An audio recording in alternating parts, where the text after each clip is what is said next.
Señoras y señores, bienvenidos al Salón de los Espejos en el edificio de la Reforma Universitaria. El acto que nos convoca pone en valor el homenaje a la figura y personalidad del expresidente de la Nación, doctor Raúl Alfonsín, a 10 años de su fallecimiento. Un homenaje a su impronta, al hombre de lucha, al estadista y ejemplo de dignidad, austeridad y conducta, cuya figura se agiganta en la memoria colectiva de los argentinos. Preside este acto el decano de la Facultad de Ciencias Jurídicas y Sociales de la Universidad Nacional de La Plata, abogado Miguel Oscar Berry, quien es acompañado en la oportunidad por el señor ex canciller de la Nación, licenciado Jorge Tayana, y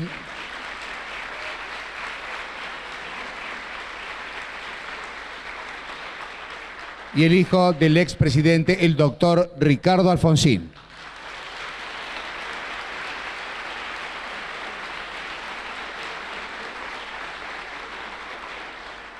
También nos acompañan junto a ustedes el señor ministro de la Corte, doctor Héctor Negri, el vicepresidente institucional de la Universidad Nacional de La Plata, Marcos Actis, el diputado provincial Carolina Barros Echeloto, el señor concejal Norberto Gómez, el señor exministro de Justicia y Derechos Humanos de la República Argentina, doctor Julio César Alac, el señor presidente del bloque de Cambiemos del Consejo Deliberante de La Plata, profesor Claudio Frangul, la señora diputada de la provincia de Buenos Aires, Sandra Paris, el señor diputado nacional, ingeniero agrónomo Alejandro Echegaray.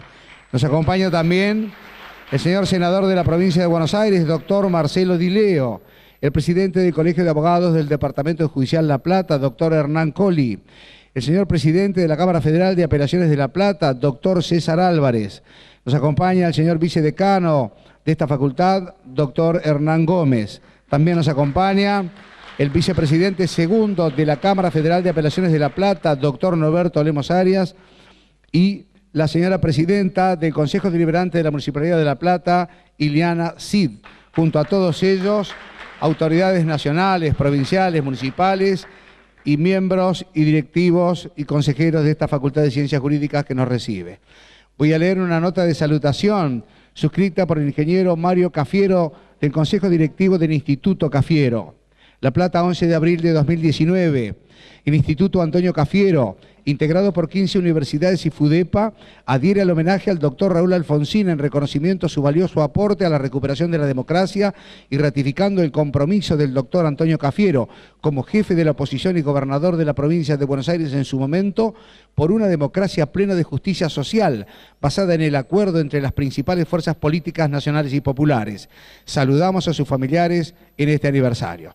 Señoras y señores, voy a invitar al señor decano a hacer uso de la palabra.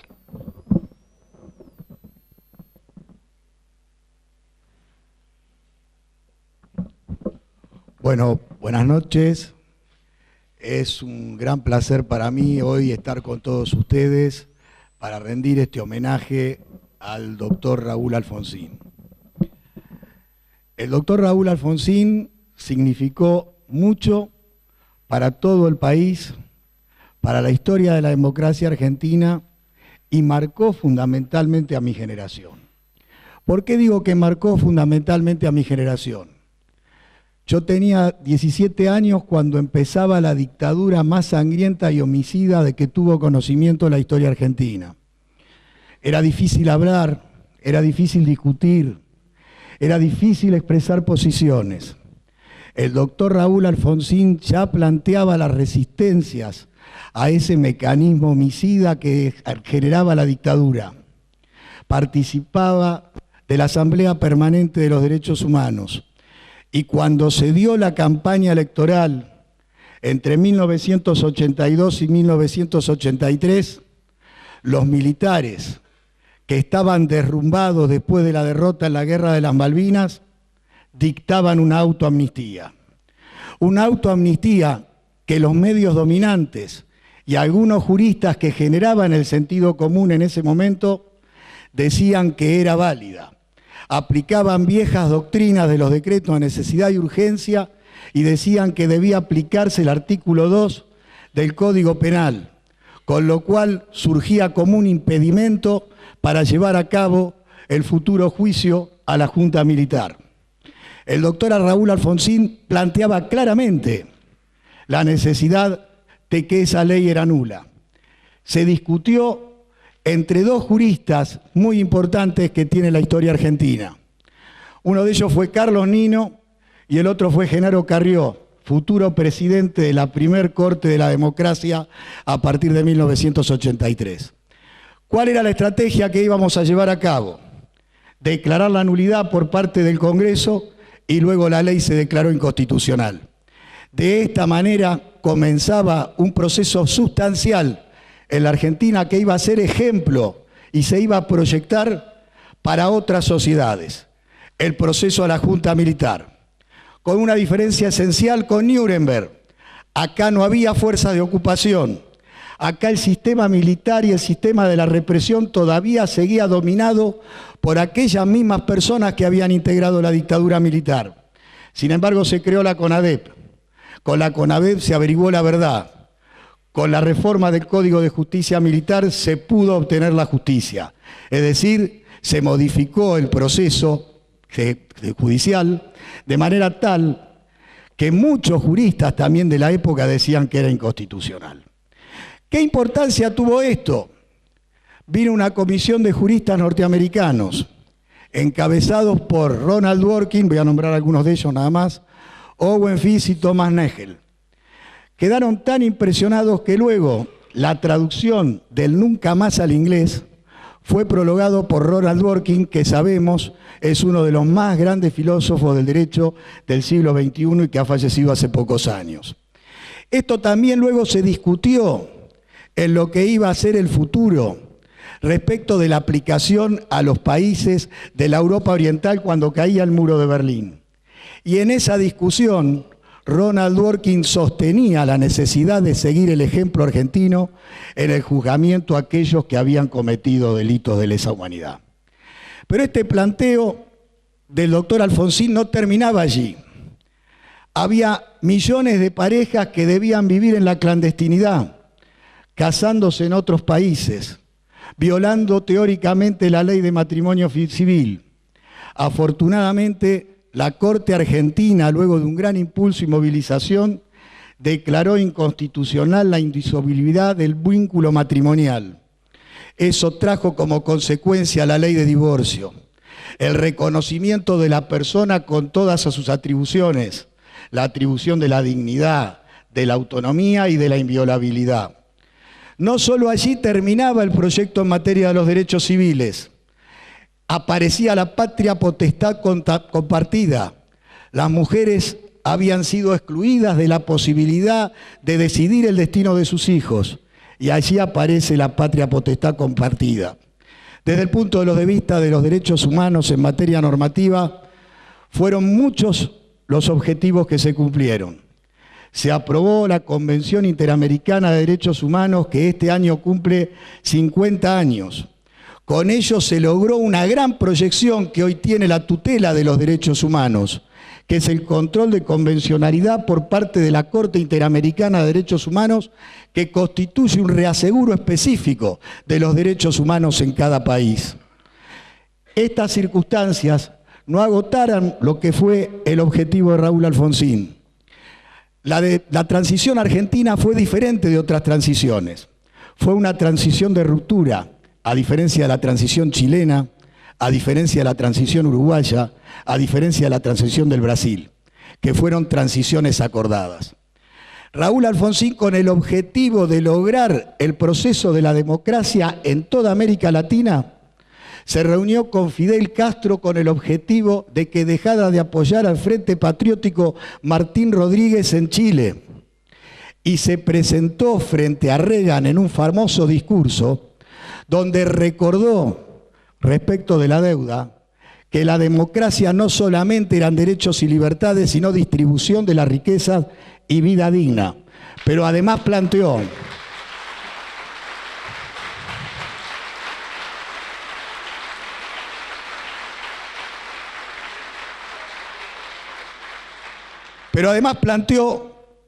un objetivo fundamental. Ronald Reagan se presentaba como el presidente más poderoso de la historia del mundo en ese momento. Había caído el muro de Berlín, se desmoronaba la Unión Soviética y sin embargo Alfonsín defendía el principio de no intervención respecto de los contras en Nicaragua. Recordemos que se habían financiado los contras para ir contra el gobierno democrático de Nicaragua. Luego generó el grupo de apoyo a Contadora que servía para lo que iba a ser el desarrollo de la paz en Centroamérica. Y también el grupo Cartagena que iba a servir para la renegociación común de la deuda. Finalmente, en el ámbito argentino terminamos con nuestros conflictos con Chile. ¿Cómo se terminó? A través de la primera vez del ejercicio de una forma semidirecta de democracia. Apareció el pueblo argentino votando por el sí al tratado internacional que proponía el gobierno, de manera tal que empezó la finalización de un proceso político que hubiera podido traer la guerra. Y finalmente, yo siempre recuerdo algunas palabras de él. En primer lugar, cuando hablaba del capitalismo como capitalismo libre. Y decía, la libertad del zorro en el gallinero para comerse las gallinas libres. Eso tenemos que acordar o recordar los hombres que estamos en el ámbito de la defensa del Estado. También a veces es necesario decir, cuando él siempre empezaba sus discursos y decía, si algún distraído al costado del camino nos preguntan por qué marchan, por qué luchan, y decía el preámbulo de la Constitución Nacional. ¿Cuál es la importancia para una universidad nacional de esto? ¿Por qué la Facultad de Ciencias Jurídicas y Sociales de la Universidad de La Plata decide rendirle homenaje al presidente Raúl Alfonsín? Gracias a él, las universidades nacionales hoy son autónomas y autárquicas. Se produjo el proceso de normalización por parte de la reforma universitaria, pero además logramos estar en el artículo 75, inciso 19 de la Constitución Nacional, lo que permitió que cuando hubo una especie de ataque a la gratuidad de la enseñanza universitaria, pudiéramos llegar a la Corte de la Nación en esta universidad y lograr el fallo Universidad de La Plata, que es un fallo que reconoce las características de autonomía y autarquía de la Universidad Nacional.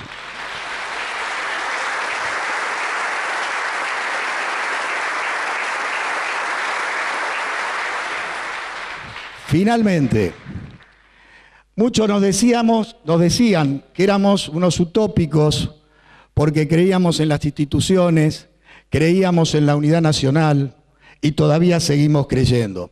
Yo recuerdo que cuando asumió Alfonsín en el Cabildo no cantábamos la canción de la Unión Cívica Radical, cantábamos que el pueblo unido jamás será vencido. También recuerdo la despedida que le hizo Antonio Cafiero a Alfonsín, diciendo que Alfonsín pertenecía a todos los argentinos, ya no pertenecía a un solo partido político. Con ello, ¿qué quiero decir? La utopía tiene dos significados en griego. Utopos, no hay lugar; eutopos, un lugar para estar bien, para ser feliz. Para nosotros eso era la utopía, y esa utopía era el camino que señalaba Raúl Alfonsín. Recuerdo ahora un verso pequeño de Eduardo Galeano, porque siempre me produce determinada emoción. ¿Qué es la utopía?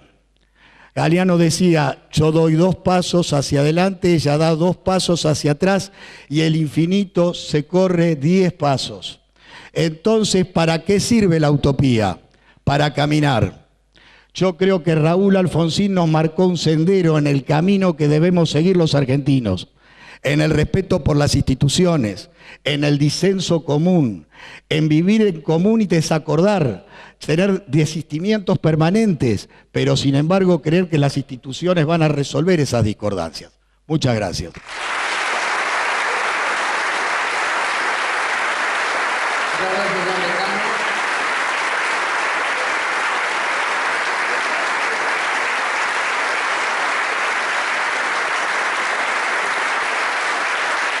Señoras y señores, a continuación invitamos hacer uso de la palabra al licenciado Jorge Tayana. Bienvenido, señor.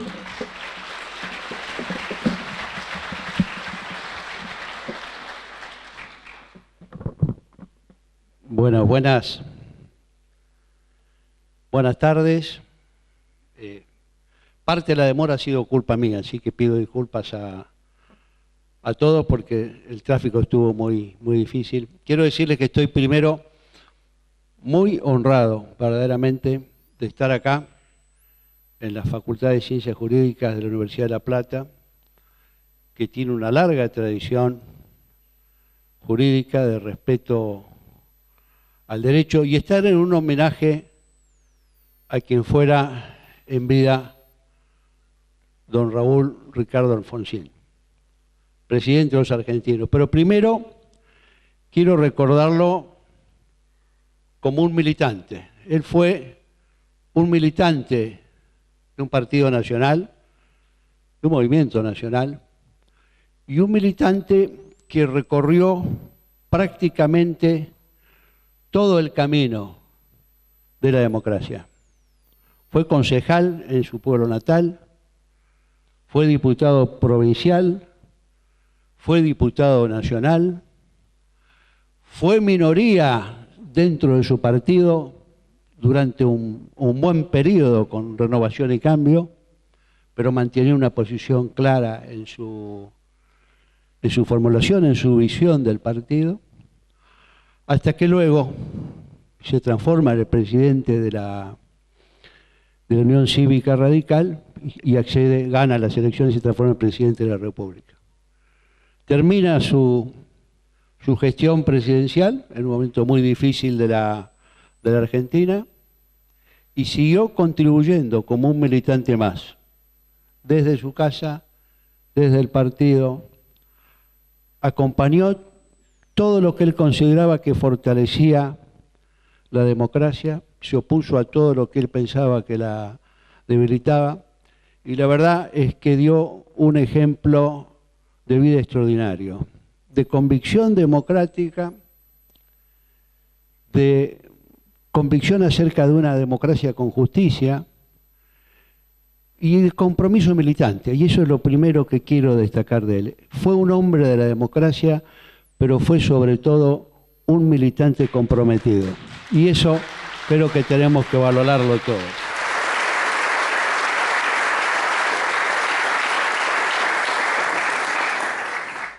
Después está el hombre vinculado a los derechos humanos, que efectivamente a fines del 75, en un periodo sombrío del país, cuando ya se estaba en un declive y se estaba con acciones de terrorismo de Estado y se veía el golpe inminente, él participa de la creación de la Asamblea Permanente de los Derechos Humanos.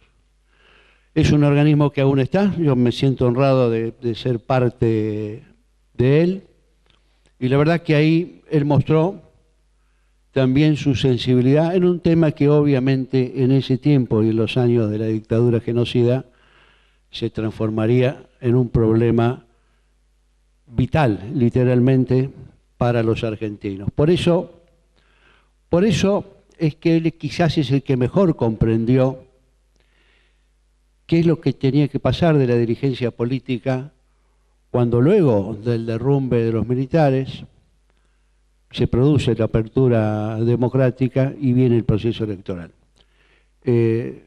La campaña a favor de la vida, luego de tanta muerte, fue un acierto porque efectivamente la sociedad argentina requería de respeto a la vida y eso lo comprendió a gran cabalidad Alfonsín. También requería de conocer la verdad y también requería de luchar por la justicia. Y esto no iba a ser, él lo sabía, un camino fácil, y no fue un camino fácil, como que tuvo, como todos sabemos, marchas y retrocesos. Pero hay cosas muy importantes que hay que destacar. La primera fue la autoamnistía, la nulidad de la autoamnistía, que en mi partido muchos no consideraban, entre ellos el propio candidato. Creo que fue una de las razones del triunfo del radicalismo y del doctor Alfonsín.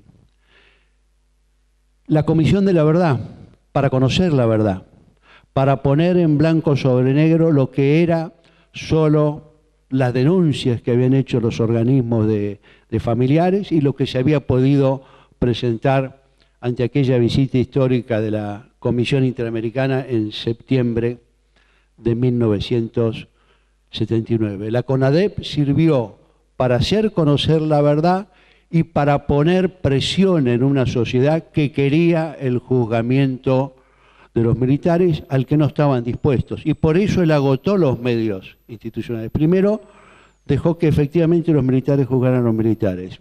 Y no lo juzgaron. Y entonces pasó al famoso juicio de las juntas de la Cámara, que fue un hecho extraordinario. Como ya señaló el decano Berry, el doctor Berry, ese hecho tiene una importancia trascendente e inicia un camino que con marchas y retrocesos, pero finalmente ha hecho que la Argentina sea un ejemplo en la búsqueda de solucionar las violaciones graves y masivas de los derechos humanos a través de los mecanismos de la justicia ordinaria. Ordinaria en el sentido nada de tribunales excepcionales, nada de cosas raras. Fueron los jueces de la Constitución los que juzgaron los crímenes cometidos. Y eso es un mérito extraordinario de la Argentina.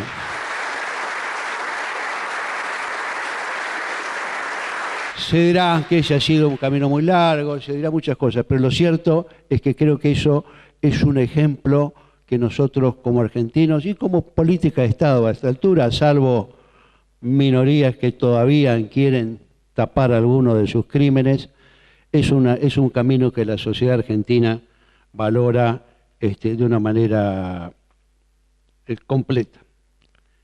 Efectivamente, en el sistema de derechos humanos nos incluyó el gobierno de Alfonsín. Fue él el que firmó y ratificó, hizo ratificar por el Congreso la convención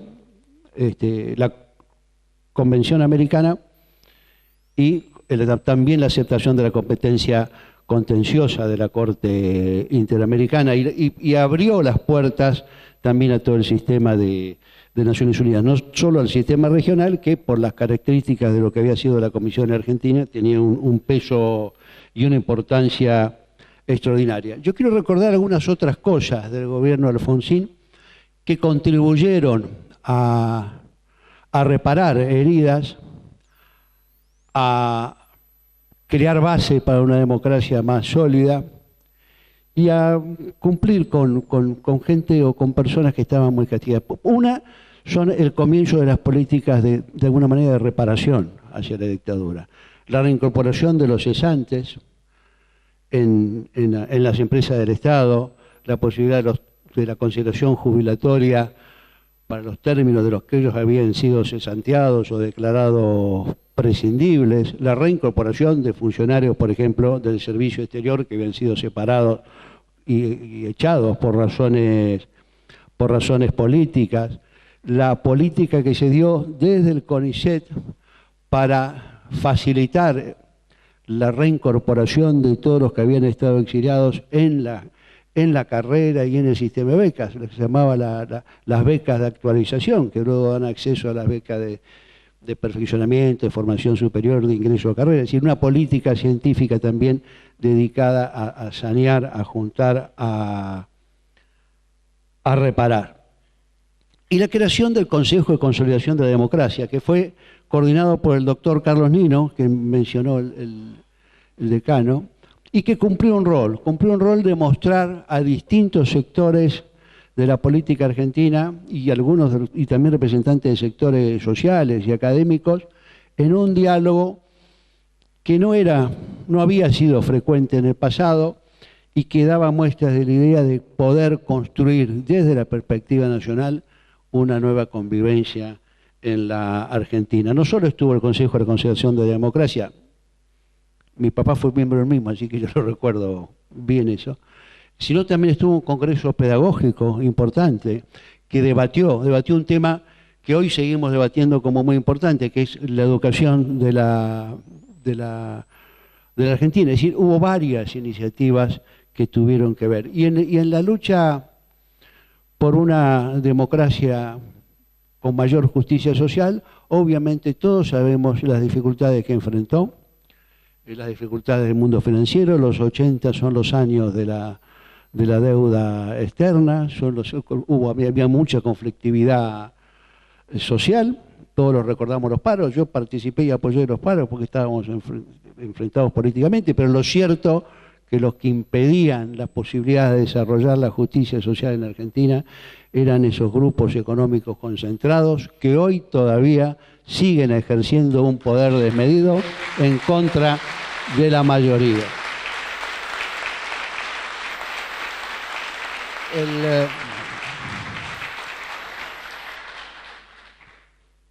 Ciertamente cumplió con el divorcio, que era un atraso argentino notable. Quiero referirme a algunas cosas también ahora que está de moda hablar de la reinserción en el mundo, de la reinserción de la Argentina, que es esa sí Argentina que estaba aislada, la Argentina de la dictadura. Y Alfonsín hizo muchas cosas en esa dirección, y todas basadas en consolidar la paz, avanzar en la integración regional, respetar la no injerencia en los asuntos internos y promover el multilateralismo y el derecho internacional. Esas fueron cosas que claramente llevó adelante, como la defensa de la soberanía. En el caso Malvinas, veníamos de la guerra. Y creo que son también temas de política de Estado que debiéramos tomar, pensar y saber que tenemos bases de coincidencias amplias. Obviamente lo primero fue el BIG, el Acuerdo de Paz y Amistad con Chile, que se firma a fines del 85. Si ustedes se acuerdan, el arbitraje no aceptado por la Argentina, el casi conflicto de guerra con Chile, la mediación papal, la actuación del cardenal Semoré y el Acuerdo de Paz y Amistad, y la decisión de Alfonsín de llevarlo incluso a una votación no vinculante, pero claramente de importancia política, que dio un amplio apoyo a aceptar lo que era evidente que había que hacer, que era el fallo, o sea, la mediación de Zamoré. Ese fue un punto. El otro punto es la creación del Grupo de Apoyo a Contadora. Ustedes, no sé si los jóvenes recuerdan, el Grupo Contadora es un grupo que se creó a comienzos de los 80 entre México, Panamá, Venezuela y Colombia, 4 países, para tratar de lograr paz en Centroamérica. En Centroamérica había guerra. Había guerra en Nicaragua, donde había triunfado la revolución, pero Estados Unidos estaba armando la contrarrevolucionaria, con la actuación de hoy el representante de Estados Unidos para Venezuela, del presidente Trump, Elliot Abrams.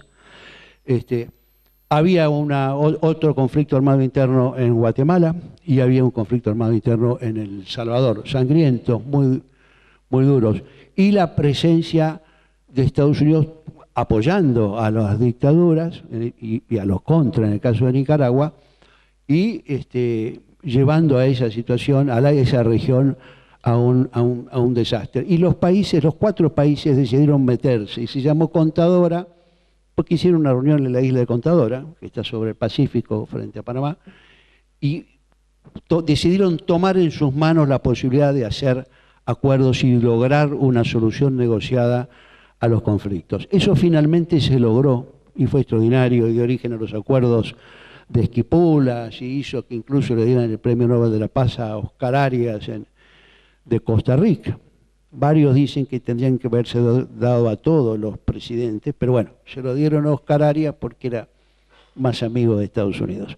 Pero lo cierto es que el Grupo Contadora no hubiera tenido éxito solamente si no se hubiera formado el Grupo de Apoyo a Contadora. ¿Y por qué se forma el Grupo de Apoyo a Contadora? Porque todavía no eran democracia, estaban empezando. Entonces, los 4 nuevos, Brasil, Argentina, Perú, porque es el día que sube Alan de nuevo, que se hace, y Uruguay, que recupera la democracia, se transforman también en grupo de apoyo. Y los 4 se vuelven 8 y se transforma en una política regional que busca una solución negociada al conflicto, consolida la democracia en la región, en América del Sur, y busca la paz en Centroamérica. Y eso se logra, y eso es un logro extraordinario de la política de los países de la región, que paran la injerencia externa, que buscan diálogos en nuestros propios idiomas y de acuerdo a nuestros propios códigos,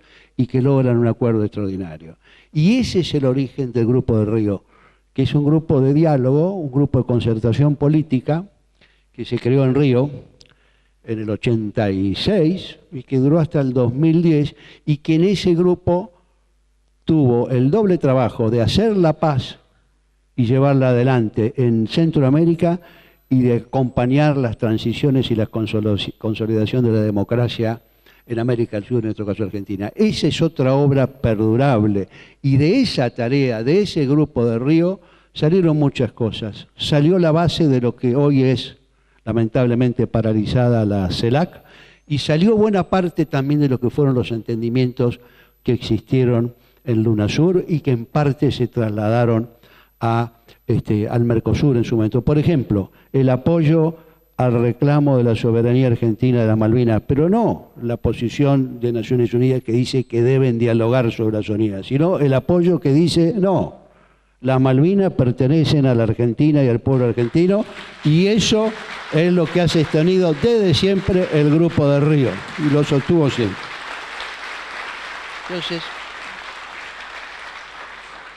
hay otro, ya si estamos en la política internacional, sigo un poquito más, y también trabajó en otro tema importante, que fue el desarme, y eso fue el Grupo de los Seis. Los grupos siempre tienen nombre. El Grupo de los Seis estaba constituido por Argentina, por Suecia, que era Olof Palme, por Grecia, que era Andreas Papandreou, el padre de George, el que estuvo hace poco, por Jules Nyerere de Tanzania, y por Indira Gandhi de la India. Y esos 6 países se plantaron frente a las 5 potencias nucleares declaradas y buscaron que se promoviera y se avanzara en una estrategia de desarme. Solucionado el Beagle, buscó mejorar la situación en Malvinas. Todavía no había ni un cese de hostilidades aceptado ni muy firme. Estamos hablando del 84, y se promueve una reunión en Suiza. No teníamos relaciones diplomáticas, no la vamos a tener por varios años más. Y esa reunión de Berna fracasó, no siguió adelante, porque el gobierno del doctor Alfonsín se negó a aceptar que la discusión de la soberanía estuviera excluida de la mesa de negociaciones. Eso no lo aceptó.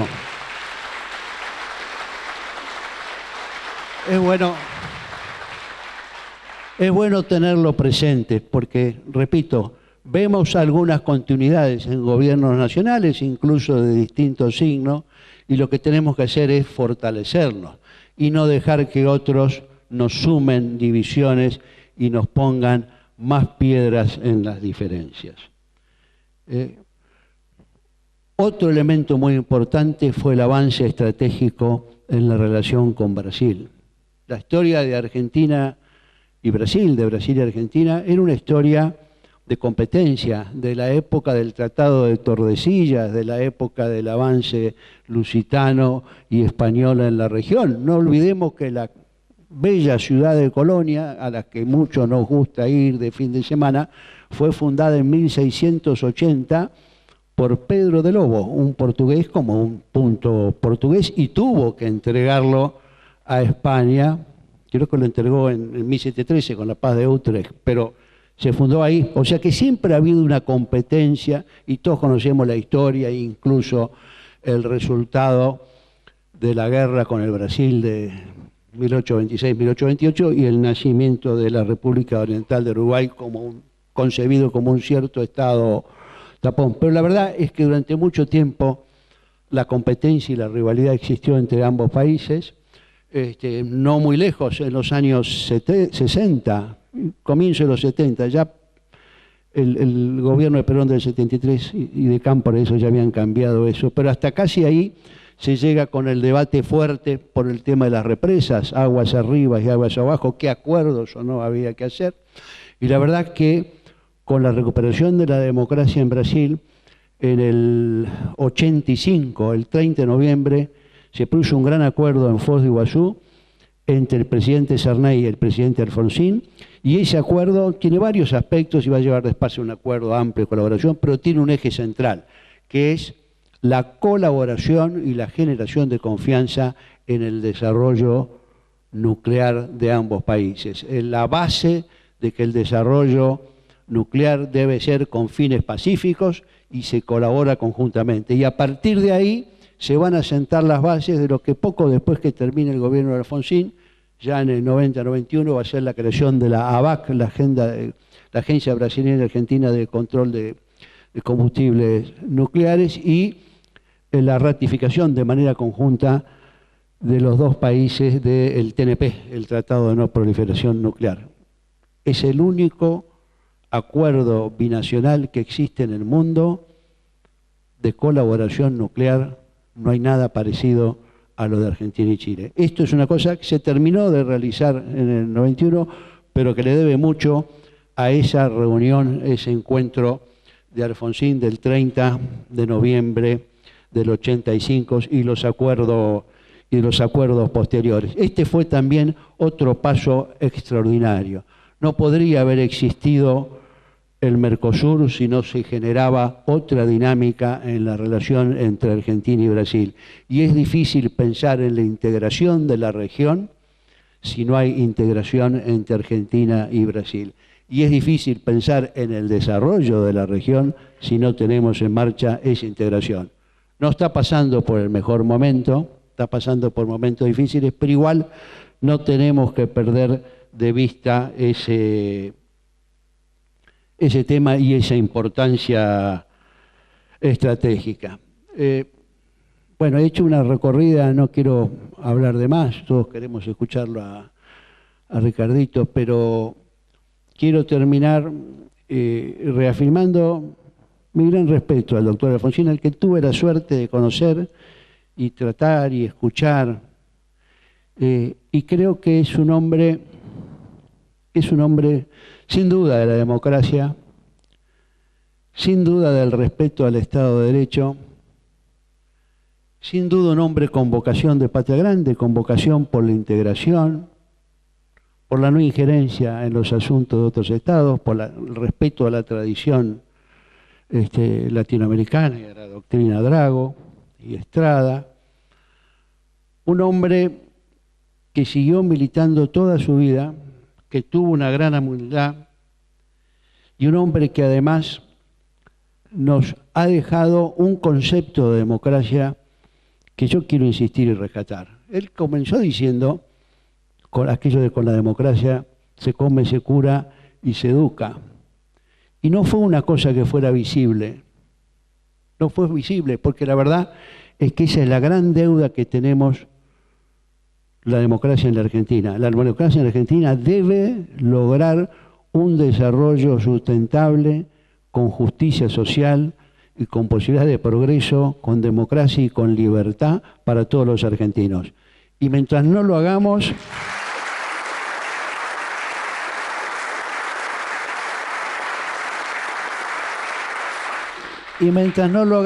estaremos en deuda ciertamente con los jóvenes y con las generaciones futuras, pero en deuda también con todos aquellos que señalaron ese camino y que hicieron esfuerzos en esa dirección. Por eso, el mejor homenaje, me parece a mí, al doctor Alfonsín, a los 10 años de su fallecimiento, yo justo no estaba acá, estaba en el Golfo, íbamos a una reunión del G20 a Londres, que estaba muy dura la crisis internacional. Pero a los 10 años la mejor forma de recordarlo es recordar su ejemplo militante y recordar que él nos enseña y nos reclama que cumplamos con su mandato. Tengamos una democracia con la que se come, se cura y se eduque. Muchas gracias.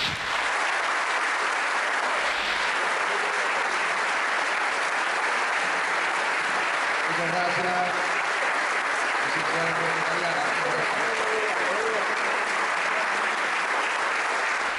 Señoras y señores, con ustedes el señor Ricardo Alfonsín. Gracias. Bueno,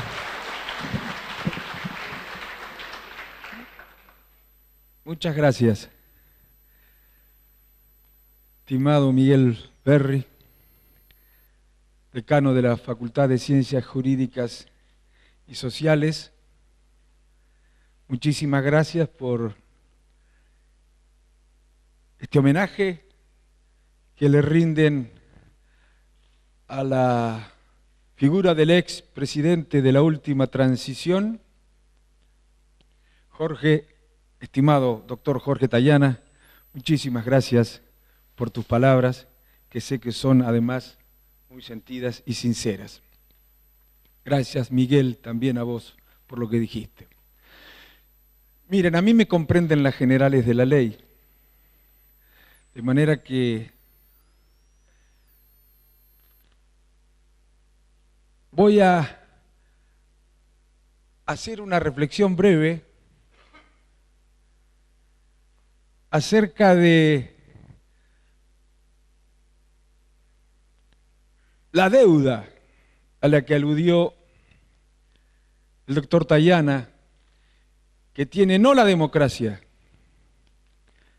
La democracia no gobierna, la democracia no abre la economía, la democracia no privatiza ni estatiza, la democracia no sanciona leyes tributarias. En el fondo es la dirigencia política, la dirigencia en general diría, por supuesto principalmente la política, la que está en deuda con las ilusiones que nos hacíamos en aquellos tiempos. Por supuesto que el principal objetivo era recuperar el derecho del pueblo a elegir a sus gobernantes.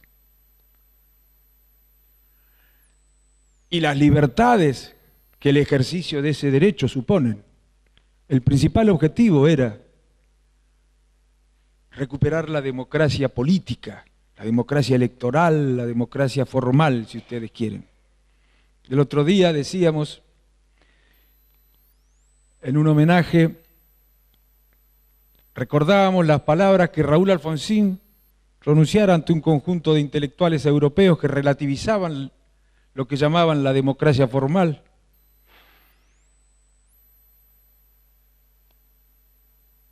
Alfonsín les respondió, hay un libro por ahí donde está escrito esto, que el que relativiza la diferencia entre la democracia formal y la dictadura, relativiza la diferencia que existe entre la vida y la muerte. De modo que recuperar el derecho a elegir a los gobernantes, recuperar la democracia política, la democracia formal, era importante en sí mismo y representaba un progreso en términos de respeto a la dignidad del hombre.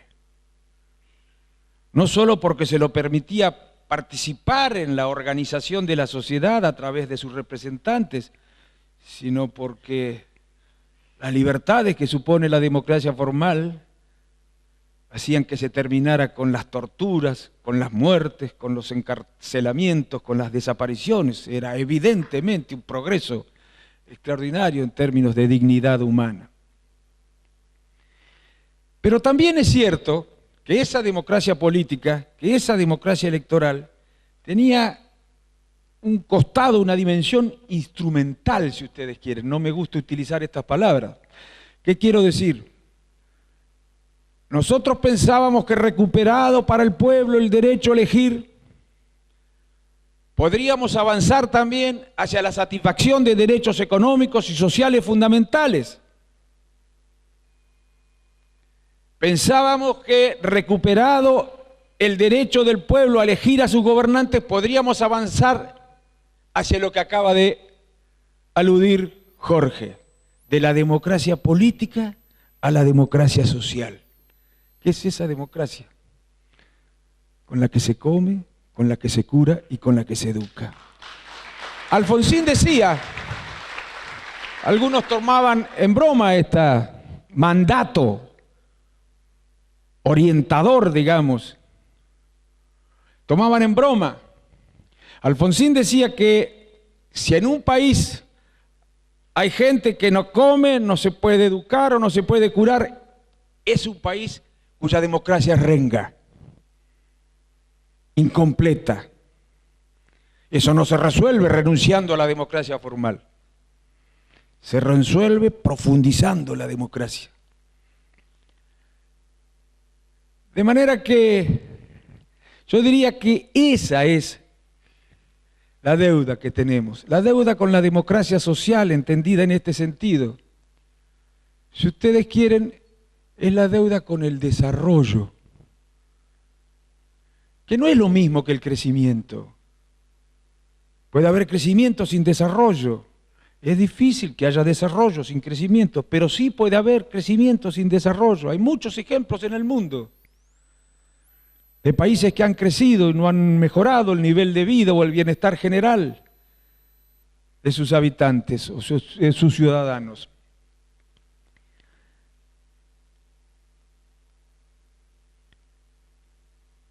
Y ese desafío, reducir esa distancia que existe entre la actual situación y la condición de país desarrollado.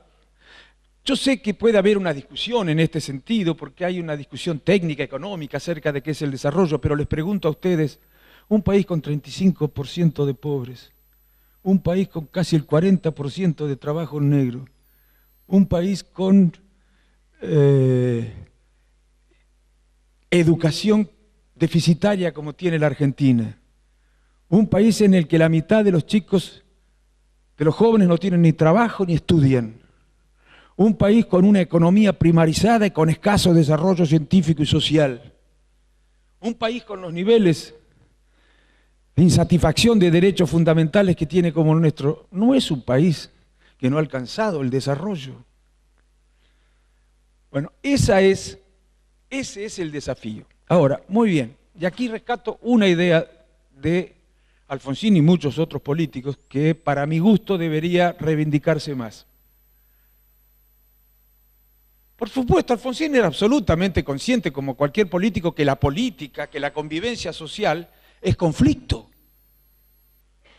Que para organizar la convivencia hay que tratar de resolver los conflictos que supone la convivencia.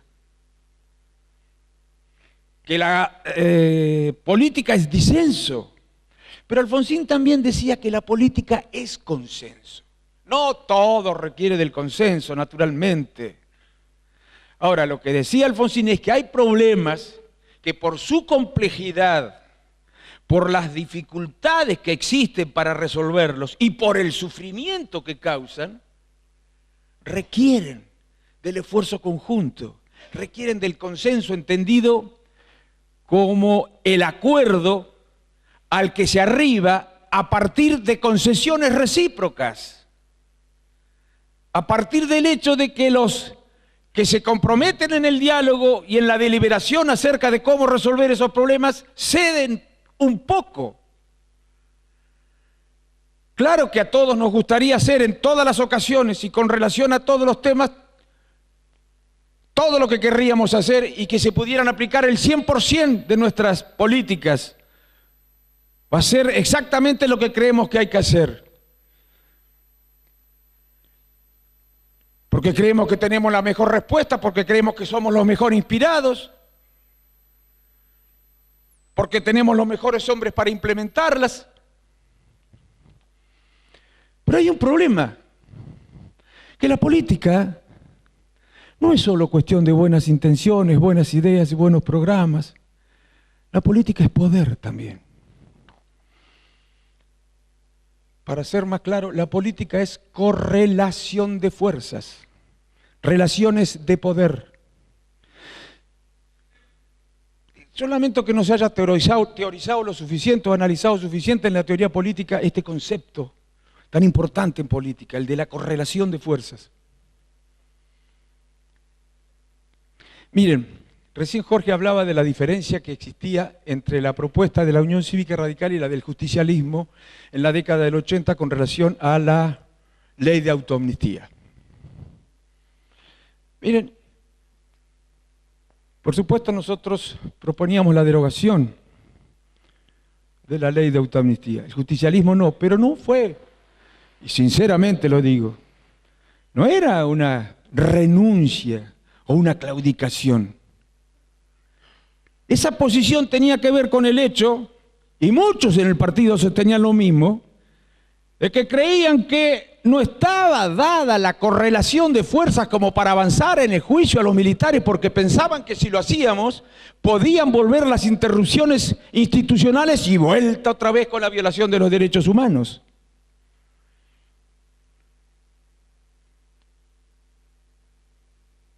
El partido militar no tenía diputados, para ser más gráfico, ni tenía gobernadores, no tenía concejales ni intendentes,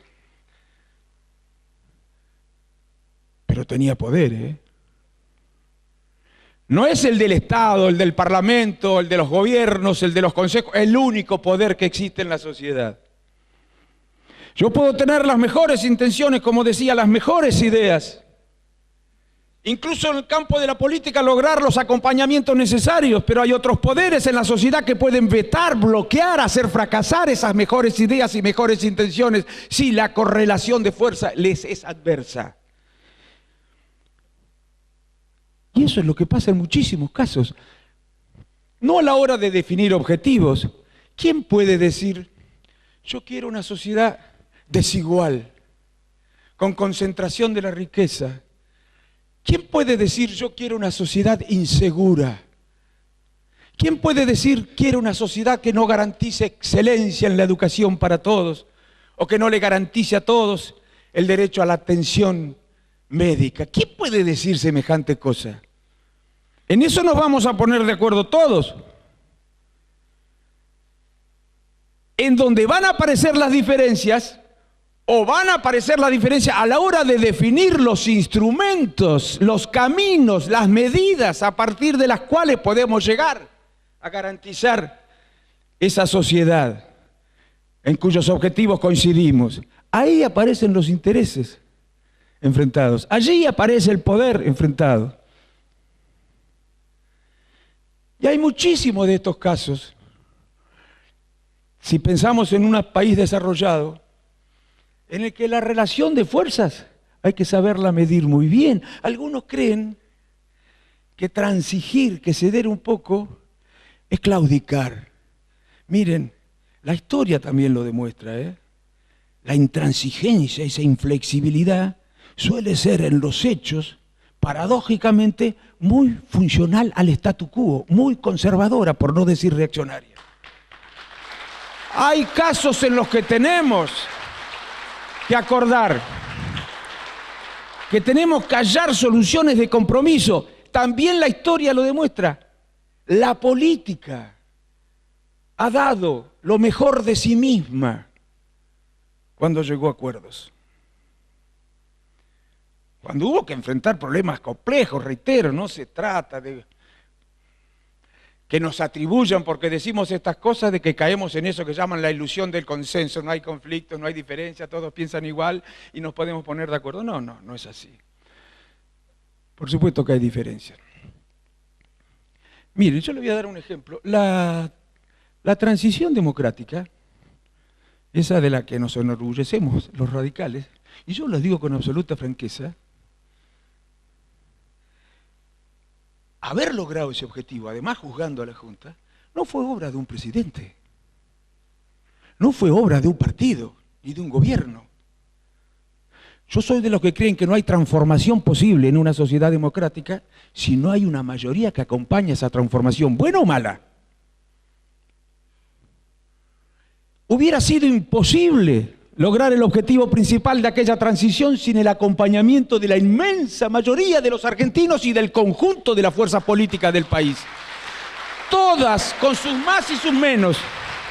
Nosotros también, nuestros adversarios ocasionales también, otros actores importantes de la sociedad civil también, todos con sus más y sus menos, pero fuimos capaces de hacer lo que hacía mucho tiempo que no éramos capaces de hacer: terminar definitivamente con las dictaduras. Y esas sí que eran herencias, muchachos. Esas sí que eran herencias. ¿Saben a cuánto llegaba la inflación heredada por Raúl Alfonsín? ¿Anual? Algunos radicales a veces nos olvidamos de esto, ¿no? Y somos menos indulgentes con nosotros mismos por estos olvidos. Al 700% anual. 700% anual. ¿Saben a cuánto llegaba el déficit? Puede ser que me equivoque en algún número, pero no es relevante el error. ¿Saben a cuánto llegaba el déficit fiscal? En términos de PBI, a 16 puntos del PBI. ¿Saben cuánto valían los productos primarios, esos que permiten crecer y recuperar la economía argentina después de momentos difíciles y que afectan tanto a los términos de intercambio nuestros? Nada valían al lado de lo que valen hoy. Y otros países, como también el mundo estaba en crisis, no nos compraban y además vendían en terceros países, subsidiando sus productos a precios inferiores a los nuestros, que eran de mucha mejor calidad. ¿Saben a cuánto alcanzaba la deuda externa? Creo que estaba cerca del 70, el 80% del PBI. Comparemos, ¿no?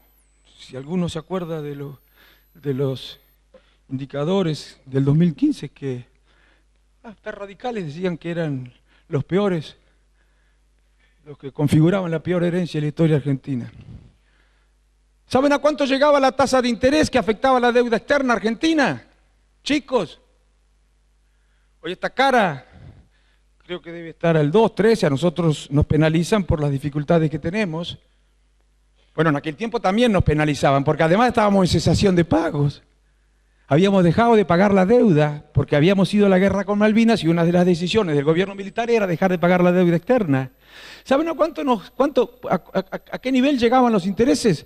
En algunos momentos llegaron cerca del 20% anual los intereses sobre la deuda externa. 250 millones de dólares eran las reservas. No había plata para pagar el tercer sueldo, tercer mes, decían los hombres que tenían que hacerse cargo de la gestión en ese momento. En ese contexto era mucho más difícil, no solamente la amenaza militar amenazaba las instituciones, el contexto económico, la imposibilidad de dar respuesta a las demandas postergadas durante la dictadura también era una amenaza. Y yo quiero rescatarlo a Antonio Cafiero, sinceramente, porque jugó no solamente cuando fue al balcón, y cuando convenció a sus propios compañeros de la necesidad de ser solidarios no con el presidente, sino con el sistema democrático de los argentinos, sino en muchos momentos en los que hubo que tratar decisiones complejas, fue responsable y actuó con conciencia de la crisis sin pensar en los costos políticos que seguramente pagaría. Un día dijo Alfonsín que por ser tan responsable, actuar con tanta solidaridad con la democracia, nos perdimos un gran presidente. Por Antonio Cafiero lo dice. ¿Sabrán a qué me refiero? No quiero... Bueno.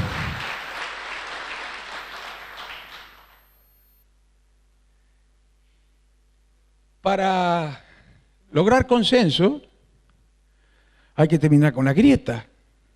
Porque para lograr consenso hay que dialogar. Miren, el que tenga un diagnóstico, este diagnóstico, el que les voy a contar ahora, le puede hacer mucho daño a la política, sería bueno que lo cambie. El que crea que la culpa de los problemas de los argentinos la tiene toda el otro, que revise ese diagnóstico. El que lo revise. Fundamental la búsqueda de acuerdos y de consensos. ciertos instrumentos que nos permitan ir recorriendo el camino al desarrollo. Porque, ¿saben?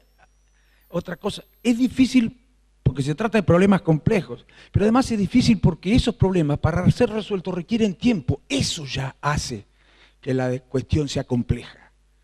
Porque si requiere tiempo, necesitamos disposición de la sociedad a esperar.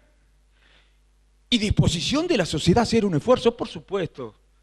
En esas discusiones tendrá que imponerse el criterio de que el mayor esfuerzo lo tienen que hacer los que mejor están, porque eso es ético, no es ideológico, eso es ético. Bueno, si nosotros todos podemos acordar algunas cuestiones importantes, vamos a evitar que ocurra algo malo en el país. Cuidado, porque la paciencia de la sociedad, la confianza de la sociedad en las instituciones se puede deteriorar. Hay desencanto, hay desafecto, hay desesperanza, hay desilusión. Y si nosotros no somos capaces de revertir ese estado de ánimo, corremos el riesgo de que se generen los climas sociales propicios para la aparición de liderazgos como los de Brasil, que se dieron antes, en Francia. Algunos creen que nosotros estamos vacunados contra ese tipo de liderazgo. Francia, la cuna de la Revolución Francesa, o el país de la Revolución Francesa, la cuna de la libertad, la igualdad y la fraternidad, tiene un frente nacional que crece.